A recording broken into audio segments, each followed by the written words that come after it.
జీవితంలో ఎప్పుడైనా ఇలాంటి వ్యక్తిని కలిస్తే తను వయసులో, పదవిలో లేదా సంపదలో మనకంటే చిన్నవాడైతే మనం తనను చాలా హీనభావంతో చూస్తాం.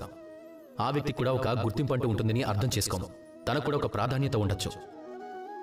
మనకనిపించదు తనకు మన ఎదురుగా నిలబడే యోగ్యత ఉందని. సరే, నేను మిమ్మల్ని ఒక ప్రశ్న అడుగుతాను. సున్నాకు ఏం విలువ ఉంది? మీరు ఏమీ లేదు అంటారు. సున్నాకేం విలువ ఉంటుంది అంటారు. కానీ ఎప్పుడైనా ఇదే సున్నా ఏదైనా సంఖ్య పక్కన కలిసిపోతే, అలానే ఏదైనా అంకెతో కలిసిపోతే కనుక అప్పుడు దాని విలువనది ఎన్నో రెట్లు పెంచేస్తుంది. అంటే ఈ సున్నాకు విలువైతే ఉంది. ఇక ఇదే విధంగా మన జీవితంలో కూడా కొందరు వ్యక్తులుంటారు. వాళ్ళని చూస్తే వీళ్లకు ఎలాంటి విలువ లేదనిపిస్తుంది.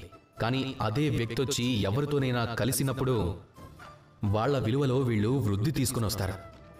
ఈ ప్రపంచంలో ఎలాంటి విలువ లేని వ్యక్తులంటూ ఎవరూ లేరు. ఒకవేళ ధనుస్సు గురించి మాట్లాడితే దానికి కూడా ఒక దారం అవసరం అవుతుంది. అది ఒక నారలాగా పనిచేస్తుంది.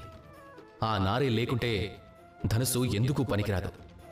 ఆ నారే లేకుంటే ధనుస్సు అస్తిత్వమే అసంపూర్ణంగా ఉండిపోతుంది. ఈ ప్రపంచంలో ఏ వ్యక్తి అయినా, ఎలాంటి వస్తువైనా అన్నింటికీ తమకంటూ ఒక విలువ ఉంది. వాటిని గౌరవించండి, ముందుకు సాగండి. అలాగే నాతో పాటు ప్రేమగా చెప్పండి, రాధా కృష్ణ.